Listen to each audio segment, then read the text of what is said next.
Después dejo la clase. Bien. Bueno, recuerden que el parcial se postergó una semana, ¿sí? Se pasó para la semana que viene, ¿de acuerdo? Así que bueno, escucho preguntas de lo que sea, de cualquier tema que hayan leído, que hayan escuchado clase, que tengan dudas. Recuerden que no voy a pedir rangos de temperatura, eso no, porque no tiene mucho. Sí saber si son mesófilos, si son termótrofos, ese tipo de cosas, sí. Si son bacterias que son esporuladas o no, porque eso es importante para a los fines, digamos, prácticos, para después tener noción en qué alimentos los vamos a encontrar, en qué tipo de preparación, etcétera, ¿sí? Bueno, escucho. Así vamos viendo entre todos de armar un debate.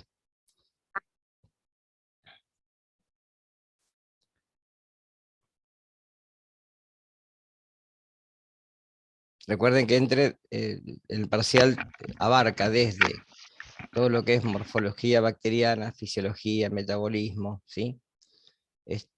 Pasando justamente por las diferencias entre células eucariotas y procariotas, características de procariotas, bueno, la parte morfológica, fundamentalmente la pared, la tinción de Gram, etc.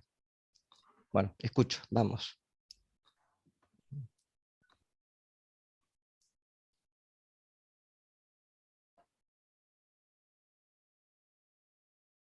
¿Se escucha bien? Sí, sí, se escucha, sí. Buen día, Dani. Yo tengo una consulta. Yo Sí, quería saber el tema del material sí, sí. del último tema. Solamente encontré tipo PowerPoints. ¿Es eso el No, material teórico? tenés en la página, para que voy a tratar de compartir. Ahora. A ver. Eh, Y después encontré los trabajos realizados investigativos de otros científicos. esos trabajos. O sea, ¿Ese es en el los material teórico? trabajos Ok. en realidad lo que tenés es las características de cada cepa bacteriana o de cada tipo o especie, ¿sí? En relación al cuadro clínico que puede producir, al tipo de microorganismo que es, etcétera. Va encarado por ese lado. Exactamente, Ok. exactamente.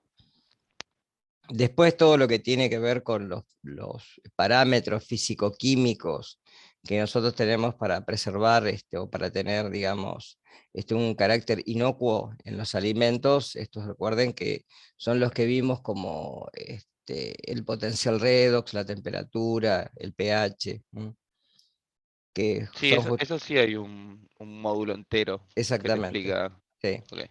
sí. El resto son trabajos que, digamos, no tienen que leer todo el trabajo, fundamentalmente la parte que respecta al microorganismo en sí, ¿sí? Y después de cada uno de ellos, de los géneros bacterianos que vieron ustedes, ¿sí? Diferenciar fundamentalmente si es una intoxicación o si es una infección. Ustedes recuerden, bueno, el otro día me preguntaba una de sus compañeros, en las intoxicaciones normalmente no hay una dosis, no existe una dosis mínima efectiva, ¿no? El término dosis mínima efectiva está dado para todo lo que son infecciones, ¿sí? Ya sean infecciones propias, como uno dice, ¿sí? O puras, o específicas, o las que son toxoinfecciones, es decir, donde el microorganismo genera una toxina in vivo dentro del intestino. ¿Tá? En cambio, en una intoxicación no hay dosis mínima efectiva porque sí hay una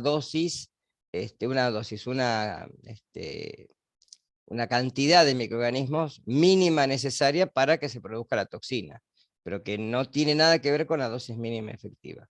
La dosis mínima efectiva es la dosis que uno tiene que ingerir para justamente generar un cuadro clínico. Pero en una intoxicación, la que está presente es la toxina, ya está presente, está preformada, preelaborada en el alimento. Y lo que ingerimos es la toxina, ¿de acuerdo? Entonces ahí tienen que justamente diferenciar cuando estudian, fíjense que intoxicaciones no son muchas, son 3 nada más en realidad. Las demás son todas infecciones.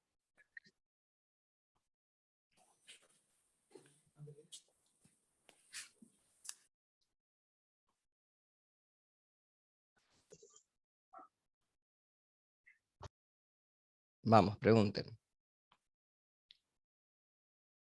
Tenían varios videos que estaban repetidos porque algunos eran de este año, otros fueron del año pasado, pero que en sí dicen lo mismo, ¿no?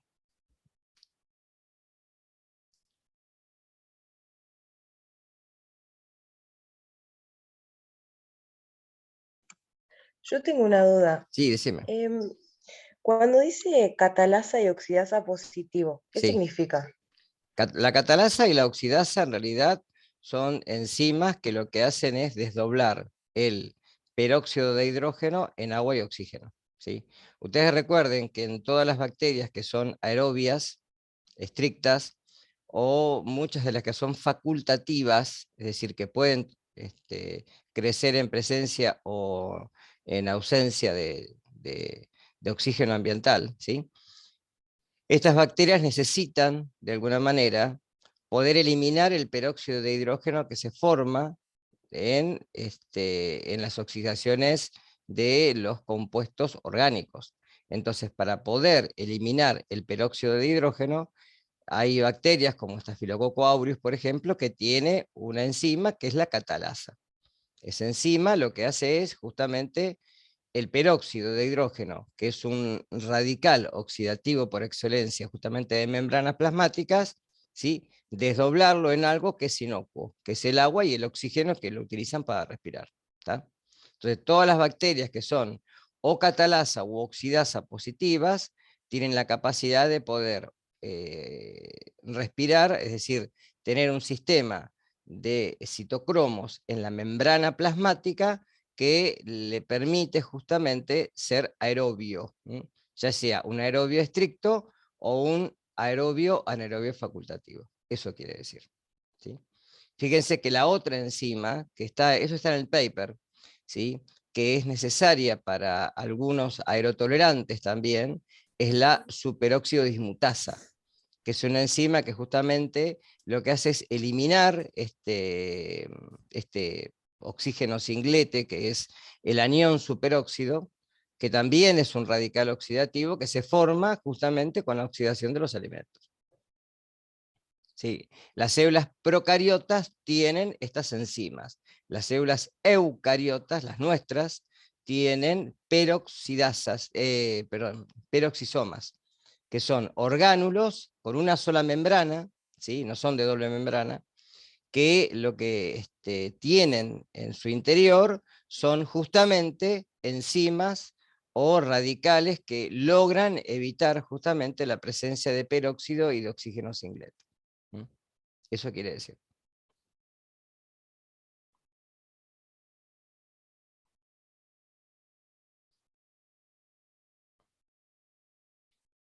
Fíjense que, por ejemplo, en los que son anaerobios estrictos, los compuestos que utilizan como aceptor de electrones, ¿sí? Son distintos del oxígeno. Utilizan, por ejemplo, los nitratos que se transforman en nitritos. Ustedes recuerden esto porque lo vieron en química el año pasado conmigo, ¿sí? Justamente el nitrógeno cambia de estado de oxidación. El nitrógeno que está en el nitrato como más 5 pasa a nitrito como más 3, se reduce. Entonces utilizan otro aceptor de electrones distinto del oxígeno, justamente porque el oxígeno les es letal. El caso, por ejemplo, del Clostridio botulinum, que es un anaerobio estricto. Entonces no puede utilizar oxígeno como fuente como medio para poder digamos, oxidar, de ahí que fermenta, ¿no?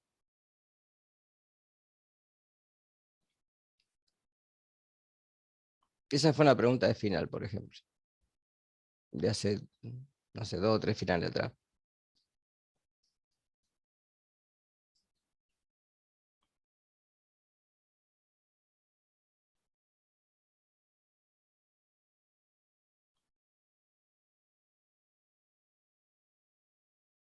Sí, escucho, vamos.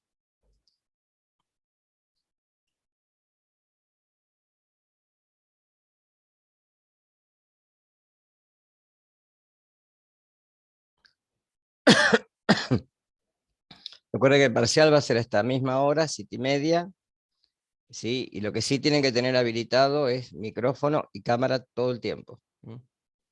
¿Está?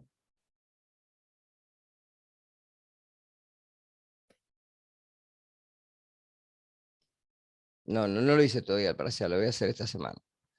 Pero calculo que serán 20 preguntas del estilo de múltiple opción, verdadero o falso, tablas que puede ser a completar, ¿sí? Imágenes no creo, para este parcial no creo. Para el de parasitología sí, para este no.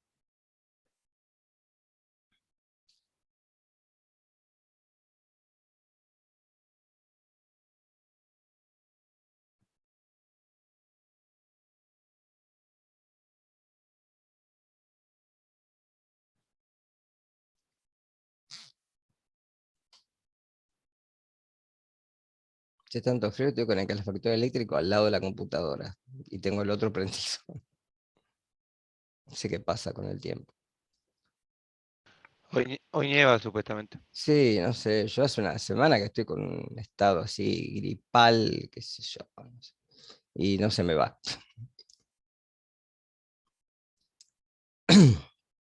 Ya estoy mejor pero estuve una semana adentro. Ya estoy harto de ver mi casa. Yo ya la pasé hace 3 semanas. Sí, no Fue el está, fin. ahí está, es viral, está todo Mar del Plata, sí. Pero bueno, es la época del año también. Ya vamos la otra semana, ya empezamos con virus. Ya empezamos con nuevo tema. Después del parcial. Vale, que yo creo que capaz que el mismo día, no sé si el mismo día del parcial, no. Por lo menos no empiezo con virus, para no atrasarnos.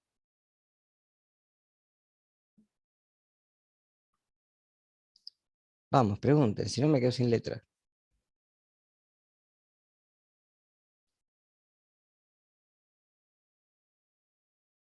Yo ya me saqué la duda, ese era el material. Ujú. Después hay 3 videos también, esos 3 tenemos que ver. ¿Cuál? Porque video ¿Qué tenés un hablan montón. qué hablan de cada bacteria en específico? No, o sea, sí, tenés videos que tocan géneros bacterianos. ¿Sí? Recuerden, la primera clase fue la que retomé justamente los 3 bastiones, los 3 ejemplos.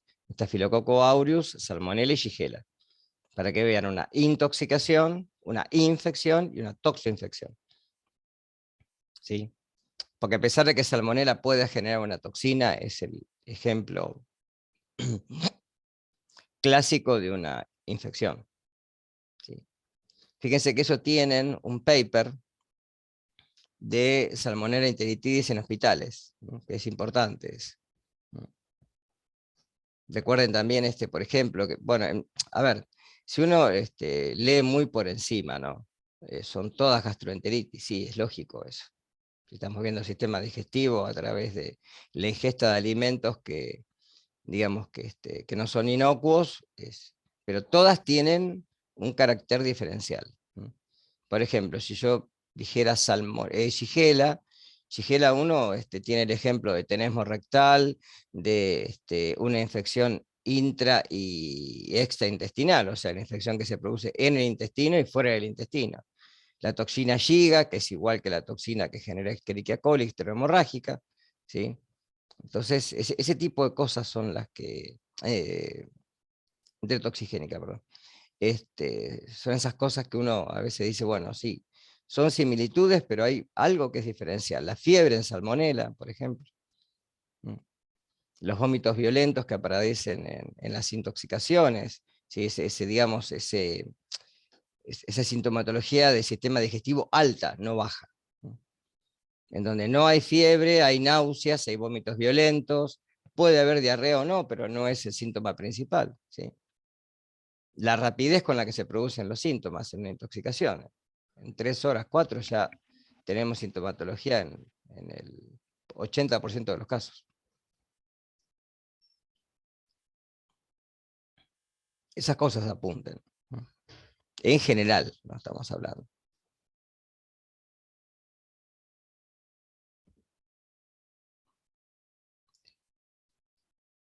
Ese en cuarto, sí, inmunología sí, sí. Inmunología lo que tienen que saber es diferenciar. Que yo ya les dije, el sistema inmune en realidad uno lo diferencia entre lo que es innato, ¿sí? O digamos, o que ya viene con nosotros, ¿sí? Desde el nacimiento, y el adquirido. Entonces ahí hay que diferenciar justamente los dos tipos de sistemas, pero que en realidad es uno solo. O sea, la finalidad del sistema inmune es defendernos de lo que nos puede agredir. También nos defiende de lo propio. Concepto un poquito más nuevo. Y los, digamos, los estamentos del sistema inmune.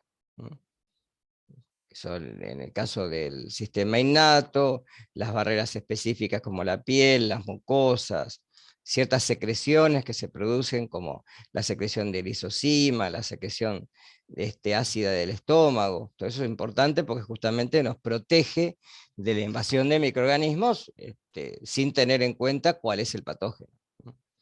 Después las células fagocíticas que actúan como un intermediario entre ambos sistemas, porque a pesar de que pertenecen al sistema inmune innato, porque justamente no son específicas, fagocitan cualquier cosa, ¿no? Micrófagos, macrófagos, células dendríticas, terminan,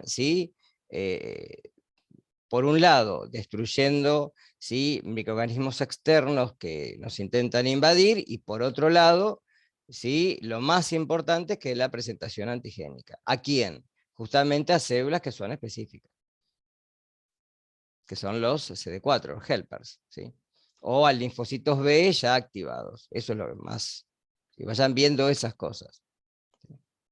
Las interleuquinas como moléculas de comunicación intercelular, entre células, moléculas paracrinas y también autócrinas, porque no solo van a ir, digamos, a células vecinas para intentar de alguna manera llamar, reclutar a células específicas, sino que también la misma respuesta potencia a la misma célula a aumentar la secreción de. ¿Está? No sé si pusieron algo más en el chat.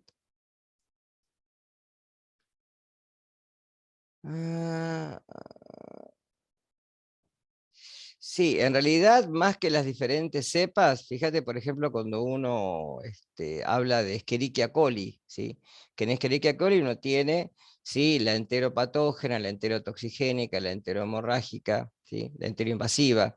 Entonces ahí uno las va diferenciando. Entonces, ahí tiene que ver si produce o no produce toxina, y cuál es el efecto de la toxina.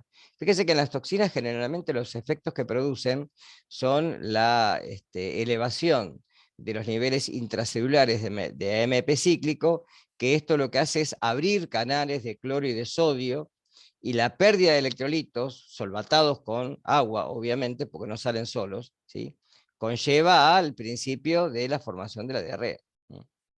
Esa diarrea que puede ser, dependiendo también, justamente, de la agresividad, porque acá tiene mucho que ver la agresividad bacteriana. Si la misma cepa tiene, por ejemplo, factores que pueden ser necróticos para la célula intestinal, y bueno, ya ahí tenemos que puede haber no solo digamos, la descamación de las primeras células de los enterocitos, sino también que puede haber sangrado, caso de Shigella, caso de Escherichia coli enterohemorrágica, etc. Por eso tienen un cuadro para hacer a lo último para poder compararlas.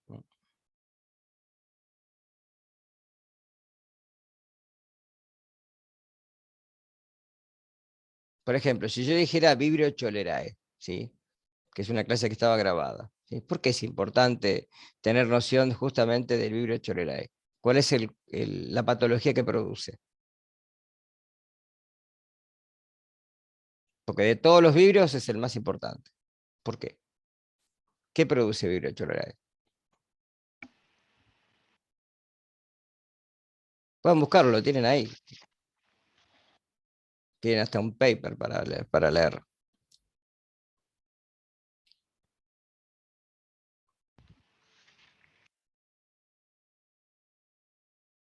Profe, ¿es el de la cólera? Cólera, claro. La no, él. El cólera. Perdón, Sí. el cólera. El cólera es una patología que, fíjense que, digamos, no es una enfermedad nueva. ¿Mm? Ha diezmado poblaciones enteras. ¿Mm? Hay 4 episodios epidémicos en Londres. Ahí está este famoso Jon Snow, que no es el de Game of Thrones, ¿sí? Es otro, que es el padre de la epidemiología en realidad. ¿Mm? Que lo que hizo fue hacer un tratamiento demográfico de la situación y poder ver que el agua del Támesis estaba contaminada con la misma materia fecal que se drenaba hacia el Támesis, y los enfermos de cólera eran los mismos que con sus evacuaciones producían la contaminación del agua. Es una bacteria que vive en el agua, fundamentalmente con la presencia de materia orgánica y de algunos solutos, y produce una diarrea hiperosmótica con la pérdida de agua muy importante. Un paciente puede perder hasta 20 litros de agua por día en el intestino. O sea, la deshidratación es grave, es grave. Por eso lo puede llevar al paciente a la muerte, ¿no? No es una bacteria que tengamos en la zona, pero sí está en el norte argentino, en la zona limítrofe con Bolivia. Hay casos de cólera, ¿sí? Por eso es importante, ¿sí? De los vibrios es el que voy a pedirle. Después está el Bullfinicus, ¿sí? Que, bueno, sí ha traído. Después hay otras cepas que son, digamos, la No 01 o el TOR, ¿sí? Que está el cólera clásico, bueno, esas diferencias que no son tan...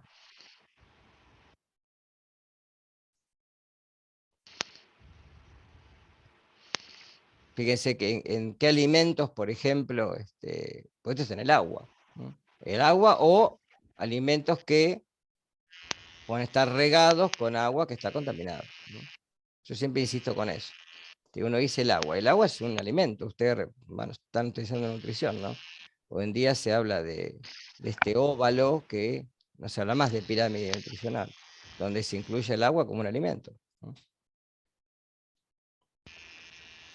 Dani, consulta. Sí, ¿Hay que saber la dosis mínima infectiva con números o solamente saber si es alta o baja? no, si la única que es baja, si vos te acordás, es la de Shigella.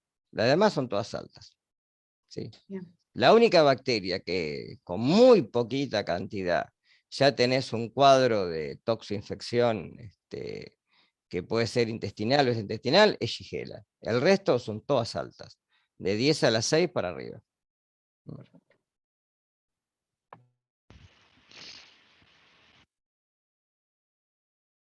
Recuerden, por ejemplo, lo que cuando uno habla de inocuidad, ¿sí? Lo que habla de riesgo sanitario. ¿Qué es el riesgo sanitario? ¿Sí? Si un alimento alterado no tiene riesgo sanitario, pues no me lo voy a comer. Es así de sencillo.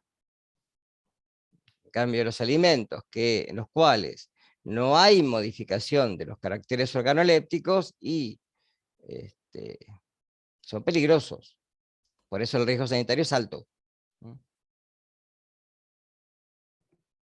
Dani, otra consulta. Y en Sí, botulismo, cuando vos nos hablabas de que el tema de temperatura, sí, en el tema de las latas, sí. eso no lo tomamos, porque en algunos papers te dice lo de la temperatura, pero en realidad vos nos habías dicho que la bacteria, el microorganismo lo podían, pero la toxina no. Claro, el tema es el siguiente. La toxina es termolábil. En Clostridium botulinum, ¿eh? La toxina es termolábil.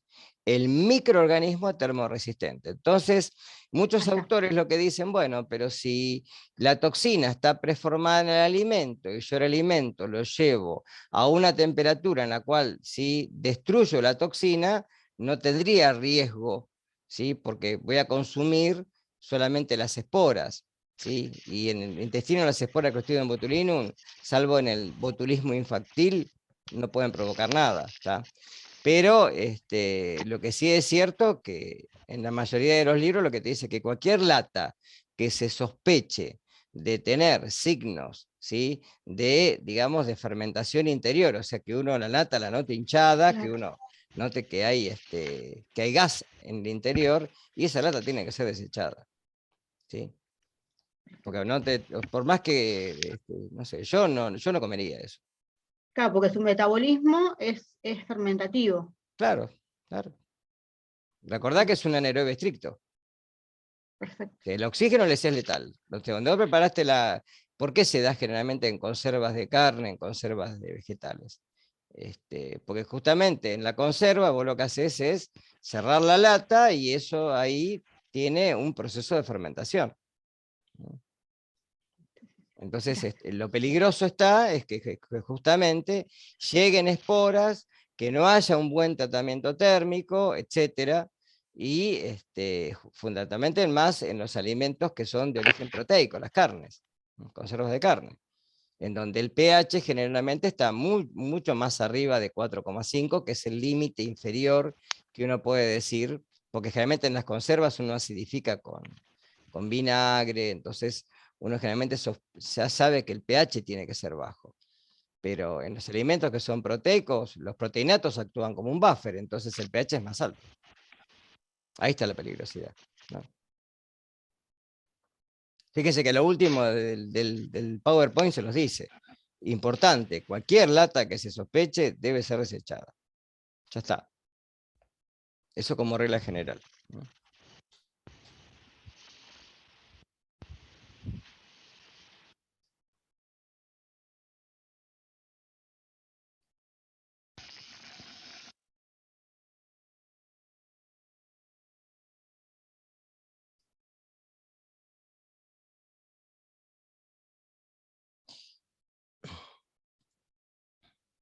Igual el miércoles a la tarde, a las 18:30 más o menos, ¿sí? Digo por si estos días se ponen a estudiar algo y quieren hacer una consulta en la comisión 1, que van a ver el enlace nuevo, lo voy a generar, voy a dar otra clase de repaso, porque los chicos tienen el parcial el viernes, ¿sí? Pues yo el viernes pasado no podía ni hablar, y entonces no les pude dar clase de repaso. ¿Tá? Así que el miércoles 18:30, si se quieren unir, yo no tengo problema. Son libres de unirse y preguntar.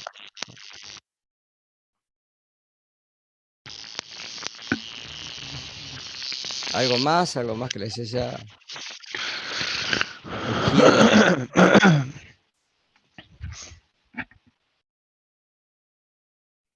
Dani, ¿sabes que Sí, me quedó una duda también? sí. Las inclusiones. No Cuando uno habla de sé qué. inclusiones, habla generalmente, vos decís en procariotas, ¿sí? Sí, Habla de productos que puedan tener dentro del citoplasma, ¿sí?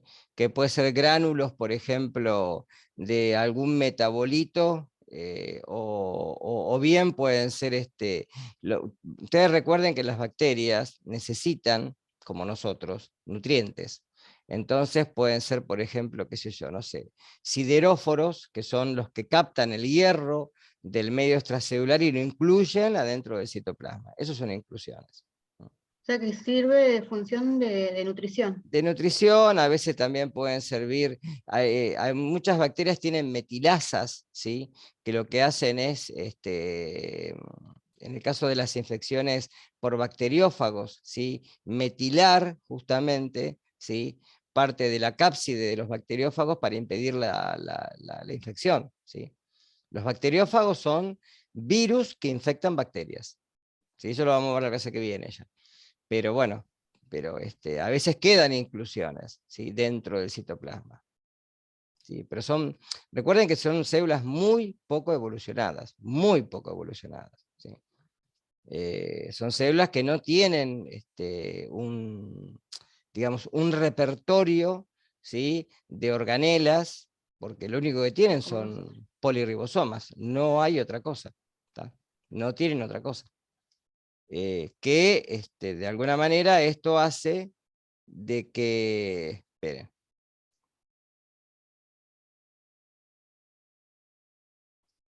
un minuto, que contesto una cosa.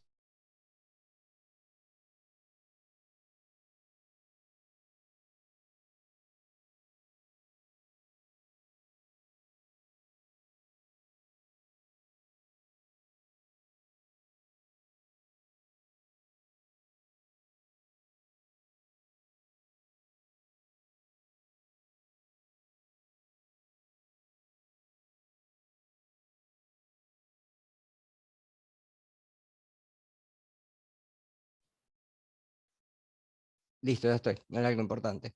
¿En qué me había quedado? Y que al no tener un sistema de endomembranas, al no tener un sistema, digamos, fíjense que, por ejemplo, en las células eucariotas, ¿sí? Este tipo de inclusiones estarían protegidas por el Golgi, que es el que entrampa generalmente las sustancias, por ejemplo, provenientes del liso, las recubre en endomembranas y las dirige a distintos lugares de la célula. Acá no existe eso. Entonces, las únicas orgánulos importantes son los ribosomas, que son, digamos, los lugares donde se hace la síntesis de proteínas. Al no haber membrana, porque son células procariotas, no hay núcleo, o sea, no hay membrana nuclear. Entonces, los eventos de transcripción del ADN y traducción a proteínas están unidos tanto espacial como temporalmente. O sea, a medida que se va transcribiendo la molécula de ARN, se traduce en proteína. Ya está.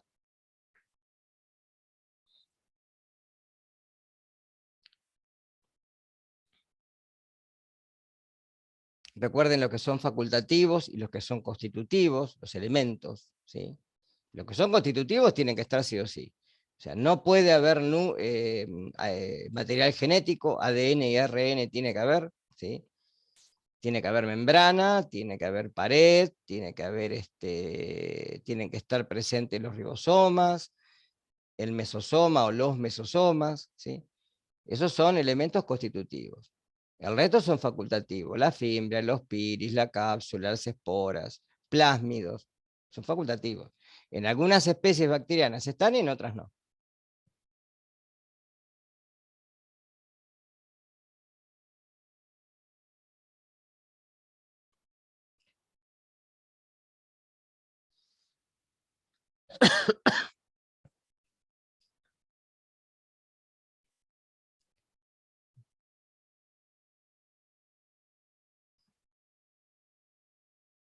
¿Algo más? Estudien, no va a ser difícil el parcial, pero bueno, es como que es una evaluación, chicos. Hay que sentarse, tratar de hacer resúmenes, tratar de hacer cuadros sinópticos, si algún mapa conceptual, y bueno, y de ahí estudiar para eso. Material tienen de sobra. Material tienen de sobra. Miren los videos varias veces, traten de sacar conclusiones de ahí. ¿Sí?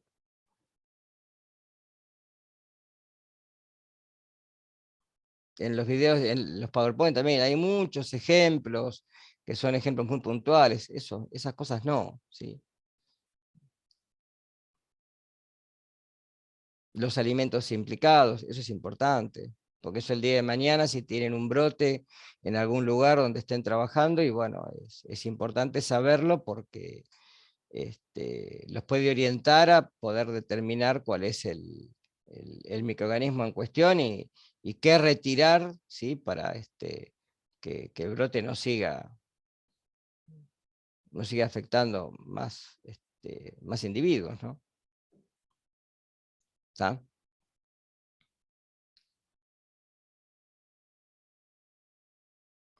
Bueno, si no se les ocurre nada más, nos veremos el lunes, 7:30, recuerden entrar horario, ¿sí? Yo le voy a poner ahí 35 el parcial por las dudas, por cualquier cosa, ¿sí? Y, y bueno, es un No nos trámite. conectamos. ¿Eh? No nos conectamos no nos conectamos a ningún Zoom. Sí, por eso, sí. Sí. Se van a conectar al Zoom, y yo de ahí les voy a decir, va a estar el parcial puesto, ¿sí? Va a tener un horario, como hacía el año pasado, igual, ¿sí? Y van a tener un tiempo para resolverlo. ¿Está? Sí, tienen que estar conectados con audio y con video, las dos cosas. ¿Sí? Así que no pueden usar auriculares, eso es como eran los finales y como eran los parciales el año pasado. ¿Estamos? Bueno, después les dejo esto, se lo subo, este pedacito, y bueno, semana que viene seguramente después del parcial nos quedamos un ratito, así ya empiezo con virus. Y no nos atrasamos. ¿Sí? Bueno, si no hay nada más, como dice Barassi, es ahora o nunca.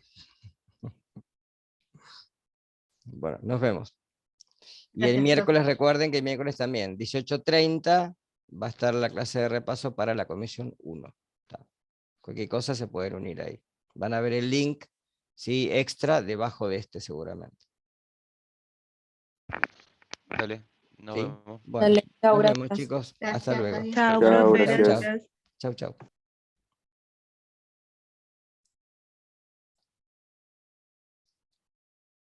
Profe, Sí, decime. perdón, no, que te quería consultar porque no me aparece la asistencia en la plataforma. Me parece como que nunca estuve presente. Más raro. ¿Y pusiste el presente vos? Sí, y recién hoy puse y ahora sí me figura. Bueno, ahora después me fijo yo. Igualmente Bueno, eso, cuando termina el cuatrimestre, ahí tengo que hacer el balance y ahí lo miraremos. ¿Sí? No te hagas listo, problema. ¿Listo? dale, gracias. Chau, chau. Chao.